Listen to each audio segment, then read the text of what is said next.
ഈ സിനിമയിൽ പ്രധാനമന്ത്രിയും അല്ലെങ്കിൽ ആഭ്യന്തരമന്ത്രിയൊക്കെ അങ്ങനെ ഒരു മെസ്സേജ് ഉണ്ട്, അതായത് കൊല്ലുന്നതായിട്ടൊക്കെ ഒരു മെസ്സേജാണ് ഉള്ളത്. അപ്പോൾ അങ്ങനെ ചെയ്യാൻ പാടില്ലേ സിനിമകളിൽ? അത് അങ്ങനെ ഒരു പ്രശ്നമുണ്ടോ? സിനിമകളിൽ അങ്ങനെ ചെയ്യാം, ഒരു കുഴപ്പമില്ല. എഗെയിൻ അതിൻ്റെ മെസ്സേജ് പോസിറ്റീവാണോ നെഗറ്റീവാണോ എന്നുള്ളതാണ് പ്രശ്നം. ഞാൻ ഗുജറാത്തിനെ പറ്റി ഒരു സിനിമ പിടിക്കുകയാണെങ്കിൽ തീർച്ചയായിട്ടും നരേന്ദ്രമോദിയും അമിത്ഷായും ഒക്കെ അതിനകത്ത് കഥാപാത്രമായിരിക്കും. അന്നത്തെ ആഭ്യന്തരമന്ത്രി, പിന്നീട് കൊല്ലപ്പെട്ട ഹിരേൻ പാണ്ഡ്യ, പ്രവീൺ തോഗഡിയ, ഇവരൊക്കെ അതിനകത്ത് കഥാപാത്രങ്ങളായിരിക്കും. ബട്ട് ഞാനത് ചിത്രീകരിച്ചു കഴിഞ്ഞാൽ ഇവരുടെ ഒന്നും സ്റ്റേച്ചറിന് ഒരു കുറവും വരില്ല. The pain they suffered, the harassment which they went through, ആ രീതിയിലായിരിക്കും എൻ്റെ ചിത്രീകരണം വരിക. ആക്ച്വലി അത് ഹറാസ്മെൻ്റ് ആയിരുന്നു താൻ. ഇപ്പോൾ ഞാൻ വായുത്തിനോട് പറയട്ടെ, ഈ ഗുജറാത്ത് കലാപത്തിൽപ്പെട്ട പേരുകൾ, എഹ്സാൻ ജാഫ്രി കേട്ടിട്ടുണ്ടല്ലോ? ഉണ്ട്. സാക്കിയ ജാഫ്രി കേട്ടിട്ടുണ്ടല്ലോ? ഉണ്ട്. കൗസർ ബാനു കേട്ടിട്ടുണ്ടല്ലോ? കൗസർ ബാനു ഇല്ലാത്തൊരു കഥാപാത്രമാണ് കേട്ടോ, ഉണ്ടാക്കിയെടുത്തത്. അങ്ങനൊരു ഗർഭിണിയുമില്ല, അവരെ ശൂലം കൊണ്ട് കുത്തിയിട്ടുമില്ല.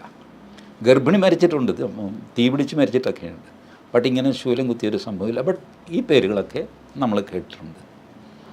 ഗോധ്ര സംഭവത്തിൽ മരിച്ചുപോയ ഒരാളിൻ്റെ പേര് പറഞ്ഞു, ഒരു പേര് പറഞ്ഞു, അറിയില്ല. എനിക്കും അറിയില്ല, സത്യം. എന്തുകൊണ്ടാണ് നമുക്കറിയാത്തത്? അവർ മനുഷ്യരായിരുന്നില്ലേ? അതായിരുന്നല്ലോ പ്രശ്നത്തിൻ്റെ തുടക്കം. അവരെ ആര് കൊന്നു എന്നുള്ളത് പോട്ടെ, ഇപ്പോൾ തർക്കത്തിന് വേണ്ടി നമ്മൾ സമ്മതിക്കുന്നു, അകത്തുനിന്ന് ആരോ തീയിട്ടതാണ്, ശരി ആയിക്കോട്ടെ. മരിച്ച ഒരാളിൻ്റെ പേര് പബ്ലിക് ഡൊമൈനിൽ വേണമല്ലോ? ഇല്ല. What A clever narrative building. സകലമാന മുസ്ലിങ്ങളുടെയും പേരുണ്ട്. ഗോധ്ര സംഭവത്തിൽ മരിച്ച നിസ്സഹായരായിട്ട് തീവണ്ടിക്കുള്ളിൽ മരിച്ചുപോയ നിഷ്കളങ്കരായ മനുഷ്യർ, അവരുടെ കൂട്ടത്തിൽ ചിലരാണ് തീ വെച്ചതെന്ന് സമ്മതിച്ചാൽ പോലും ആ കൂട്ടത്തിലെ ഒരാളിൻ്റെ പേര് വരണ്ടേ? ഞാനാണ് സിനിമ പിടിക്കുന്നതെങ്കിൽ ഇവരുടെ പേര് വരും. ഇവരുടെ പേര് പച്ചവെള്ളം പോലെ പറയുന്ന ആൾക്കാരുണ്ട് കേട്ടോ. ഫോർ എക്സാമ്പിൾ നമ്മളുടെ